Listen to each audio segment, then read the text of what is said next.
¿Qué está pasando? ¿En el sistema educativo colombiano?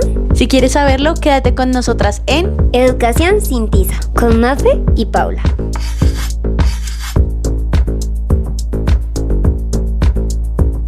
Es un placer estar en este capítulo número 2 de nuestro podcast, reflexionando, pero también haciendo una crítica sobre las experiencias, sobre todo lo que ha transitado y hoy en día vemos en el sistema educativo colombiano. Darles una bienvenida también a ti, darte la bienvenida por estar aquí. Y bueno, también el día de hoy poder conversar un poco sobre esos pilares que nos da la UNESCO, cómo se han visto presentes en el aula, en los estudiantes, pero creo que no solo eso, es también percibir desde nuestras experiencias y desde la experiencia de mi madre, una mujer que estudió ya en una edad avanzada para el bachillerato que condicionalmente se espera. Entonces también percibir un poco cómo ha transitado esta educación y que de eso hoy en día pues también seguimos percibiendo. También es importante que pensemos no solo en todo lo que tú hablabas de los pilares, de todo esto, sino también de cómo tal la estructura de este sistema y cómo tiene que cambiar para llegar a ser pertinente para las nuevas realidades. Porque también estamos marcados por muchos hechos sociales que en este momento se vuelven imperantes para una educación. Entonces, no podemos únicamente desligarnos de aspectos como por ejemplo la inteligencia artificial, el internet, las redes sociales, las expectativas que se crean a través de esto, sino que también tenemos que ser responsables y tenemos que ir acorde a lo que la sociedad nos está pidiendo. Entonces, también entrar a pensarnos como por ejemplo estos pilares de la UNESCO que tú decías, que si bien son pilares universales, han sido traídos de realidades eurocéntricas que muchas veces que se pensó en adaptar para Latinoamérica, pero que al mismo tiempo no responde a unas necesidades reales del contexto. Entonces, recordemos que esos 4 pilares son aprender a ser, aprender a hacer, aprender a convivir, que es uno de los pilares que más se nos está olvidando, que ahorita podremos ahondar un poco en este aspecto, pero también son todos estos pilares que fundamentan al ser y que pretenden ser la base de la educación del niño, sin tomar en cuenta muchos otros aspectos. Entonces también nosotros nos dicen que, bueno, que está estructurado según estos pilares, tales y tales pilares, estos 4 pilares fundamentales, pero llega un momento en el que uno dice como, bueno, no me están permitiendo ser por enseñarme a hacer y las cosas que me están enseñando a hacer no corresponden a mi realidad, no corresponden a unas competencias laborales que también en este momento están presentes. Entonces también adentrarnos un poco en toda esta estructura y todo lo que conlleva este sistema educativo. Sí, creo que mencionando y ya empezando un poco a abordar más esto de los pilares, lo que mencionabas, de bueno, yo realmente estoy siendo o sintiendo o permitiéndome ser en el aula o tengo que corresponder a unas ciertas normativas que el Estado nos da. Pero aquí también pongo como en una balanza y es, bueno, el sistema educativo pues nos da las bases como debe ejercer la educación, como qué criterios dar, qué evaluaciones podemos fomentar en el aula y entre otras. ¿Cómo vemos para permitir esto en el aula de los pilares? Un poco ese rol docente, pero no ese rol docente desde más el sentir, sino también de ese adoctrinamiento que se está viendo durante la formación, ¿no?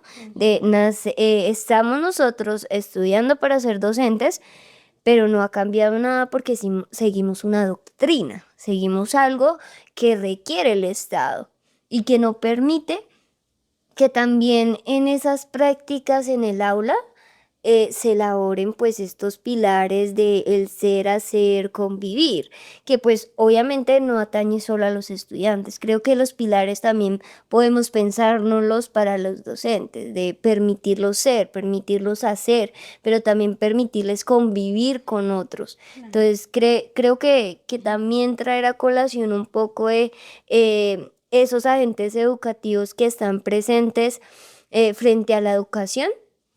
Y bueno, también un poco em, pensarme en ese proceso de formación, en eso que nos ha transitado y ha transitado a muchos de los docentes. Claro, también hablando un poco de eso, de el rol docente también implica la libertad de cátedra, de que de cierta forma, y el Estado lo ha dejado muy claro, y es que cada territorio y cada institución tiene la autonomía de crear, por ejemplo, su propio PEI, sus propios procesos, su propio sistema de evaluación, pero también cómo estamos nosotros utilizando esa libertad de cátedra para llegar a los estudiantes. ¿Cómo nos queremos hacer ver nosotros también? Porque si bien hablábamos de los maestros que antes le pegaban a los niños y que eran una figura de autoridad y que era por cualquier cosa como un régimen militar, ¿en qué se está convirtiendo la escuela? ¿Sí? Porque llega un momento en el que el rol del maestro se desvaloriza del todo y la necesidad de una, de una profesionalización no se hace necesaria. Entonces, ¿para qué voy a seguir estudiando si a mí hay cosas que me proporcionan una calidad de vida sin ese estudio? Hola, para nosotros es un placer tenerte aquí. Espero estés muy bien en este espacio y te sientas cómodo de compartirnos pues esta experiencia. Hola, muchas gracias por la invitación. Mucho gusto, Oscar Iván Belandia Sepúlveda. Y pues qué rico estar con ustedes y dar mi punto de vista respecto al tema de la educación, ¿sí? ¿Qué nos falta a los docentes? Ese sentido de pertenencia y ese amor por lo que hacemos, ¿sí? Por la enseñanza que vamos a transmitir a nuestros estudiantes. No es simplemente una profesión, una materia, sino es un cambio y brindar, digamos, expectativas para un futuro, ¿sí? Crear muchachos que no se rindan frente a las situaciones, de pronto que puedan afrontar cada reto que la vida nos pone, ¿sí? Como dificultades, ¿sí? Entonces, tenemos que formar es personas, ¿sí? Aportarle. Bueno, ¿y cuál crees que es el reto que tenemos los docentes hoy en día? El reto es enfrentarnos a una sociedad, o sea, una juventud eh, complicada, ¿cierto? Un poco rebelde, sí. Eh, También podemos decir arriesgada, sí.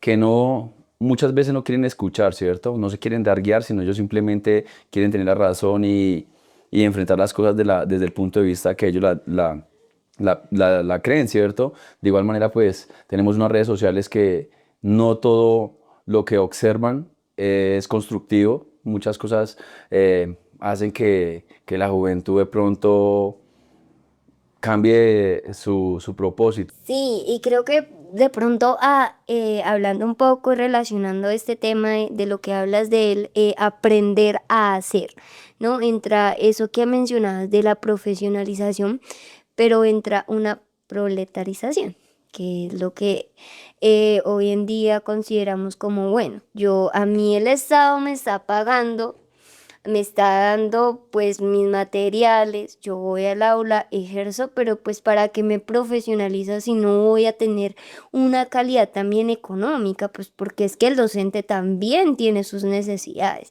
El docente no solo está en el aula, el docente tiene familia, el docente tiene que comer, el docente tiene que ver otras perspectivas que el Estado no tiene en cuenta, ¿sí? Entonces, creo que también eso influye mucho en esa educación que estamos Claro. brindando hoy en día a nuestros estudiantes, ¿sí? Y es como también los docentes hemos caído en esa proletarización, pero no hemos caído solos, hemos caído con todo el sistema educativo y todo lo que ha regido el sistema educativo frente a una docencia llena de calidad y calidad de vida en la docencia.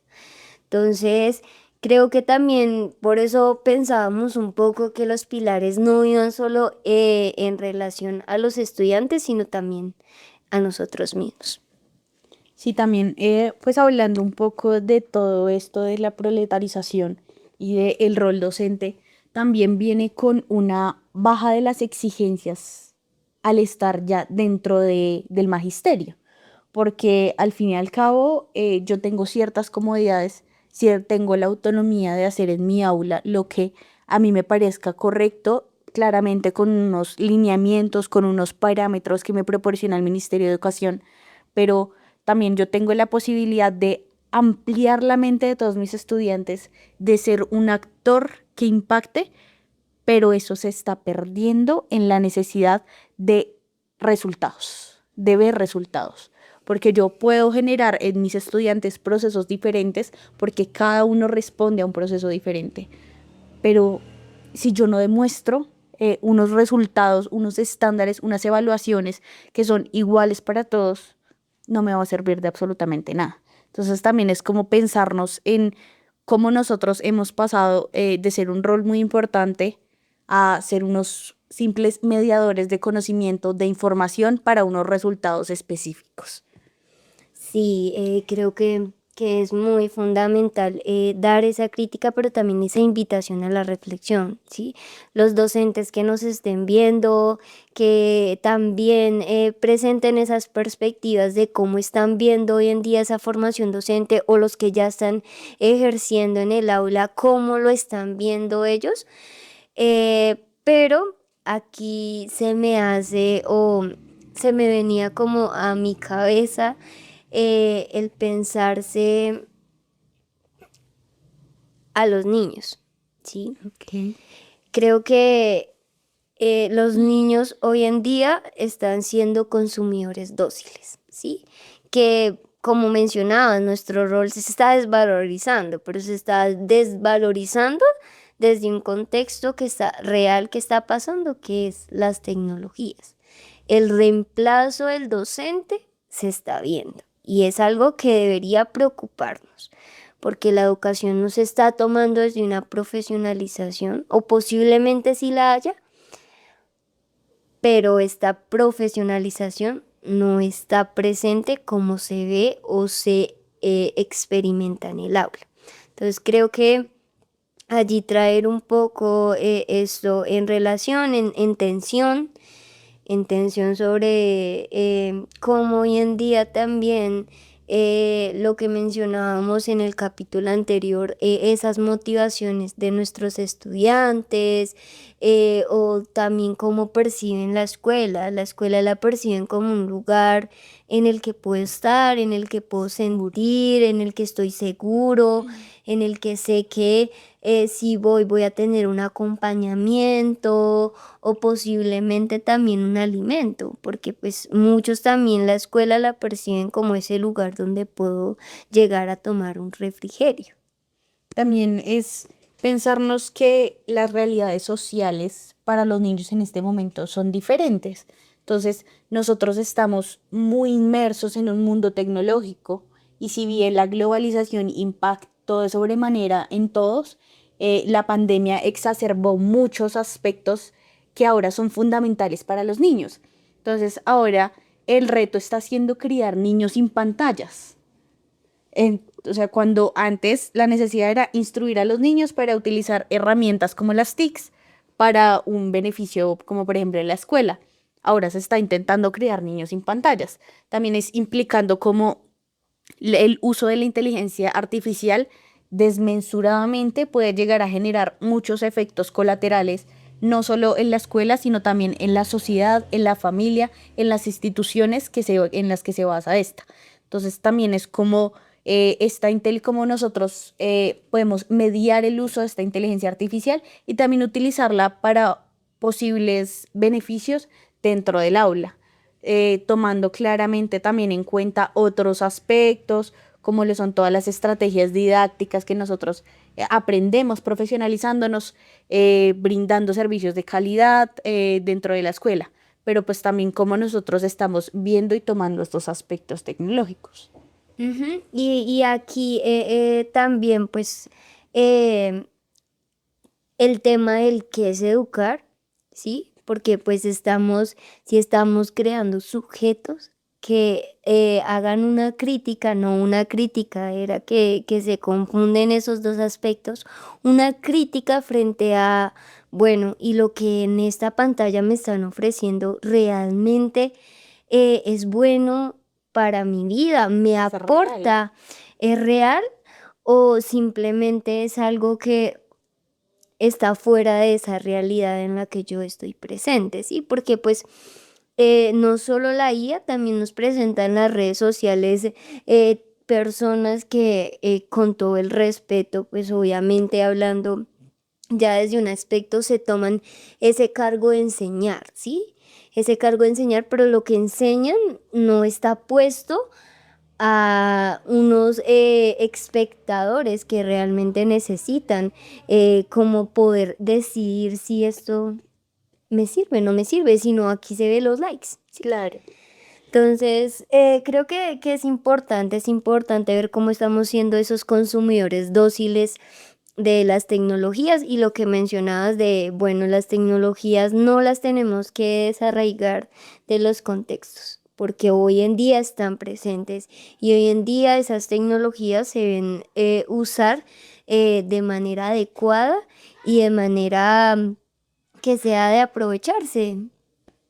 También es importante y ya como reuniendo muchos de los aspectos que hemos hablado en el capítulo que hablamos en el capítulo pasado y de lo que hemos hablado en este capítulo, es que si bien el sistema no ha tenido muchos cambios y si bien implica demasiadas cosas y hablando también de no solo aspectos negativos, también es valioso hablar de las reflexiones y los cambios que se han hecho por movimientos, por pensar en los niños, por pensar en el sentir del estudiante, por pensar en las personas que habitan ese sistema.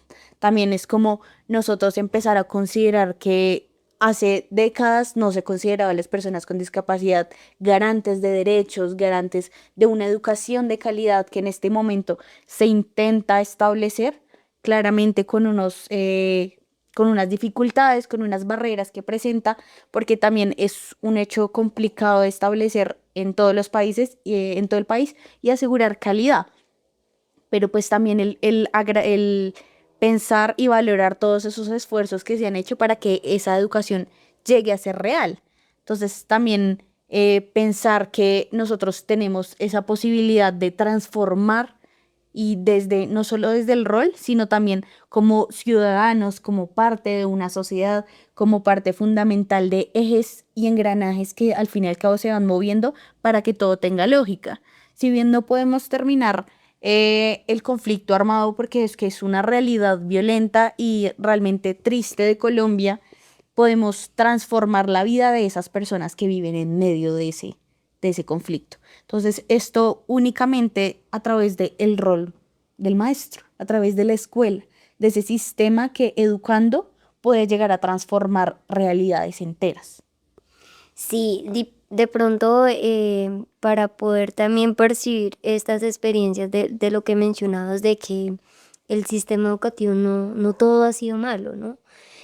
Han llegado cosas buenas y es diversificar esa educación, ¿no? Permitirle el espacio a quienes eran olvidados, ¿sí?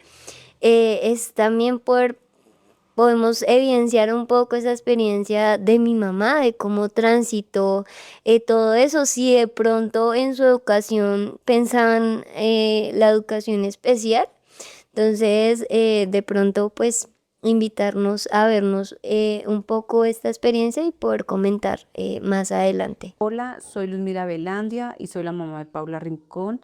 Mucho gusto de estar acá. Hola, señora Luzmila. El día de hoy vamos a hacer unas preguntas acerca de tu trayectoria educativa. Entonces, no sé si nos quieres contar brevemente cómo, en dónde empezó, cómo culminó. Inicié en el 1980 eh, y terminé en el 2013. Bueno, les cuento, mi primaria fue excelente, tuve la misma profe, con, me gustó con la forma académica porque ella fue muy exigente. Nos inculcó mucho la lectura, la escritura y más que todo la ortografía. Entonces, ya en bachillerato las cosas fueron un poquito diferentes, puesto porque los profesores también eran ya más rígidos y siempre no tuvimos ni celular, ni computador, ni nada, solo era investigación. ¿Tú crees que ese sistema que tú viviste, al que vivieron tus hijas, ha cambiado en algo? Sí, ¿En qué muchísimo. sentido? Porque ahora, pues, más que todo, pues ya yo me he dado cuenta que casi ya no cogen libros para leer, solo es el internet, todo es investigación, pero a través del internet, entonces sí ha cambiado muchísimo. Y debido a eso, pues hay falencias también, pues no lo digo por mi hija, sino por en la ortografía. Falla mucho porque pues no lee. Claro. ¿Tú crees que, te pongo un poco en contexto, Colombia, el sistema educativo colombiano está regido por 4 pilares? ¿Tú crees que esos pilares ahorita se ven? Que es el aprender a ser, aprender a conocer, aprender a convivir. ¿Tú crees que esos pilares se dieron en tu educación o no se vieron reflejados en ningún aspecto? Sí, sí se vieron reflejados. Y tal vez ahorita, pues en algunos se ven reflejados, porque muchos jóvenes van es como por una obligación, más no por querer hacer las cosas. Para terminar, es claro que no podemos abarcar en 2 capítulos todo el sistema educativo de Colombia. Sin embargo, consideramos que este es un espacio, es una invitación a cuestionarnos el rumbo de la educación en Colombia y también de quienes hacemos parte de ella. Es un momento de actuar, de empezar desde lo pequeño, pensarse que la educación no es de solo uno, sino es de todos y para todos. Esperamos les haya gustado Muchas gracias por habernos acompañado estos 2 capítulos. y sigan viendo Educación sin tiza.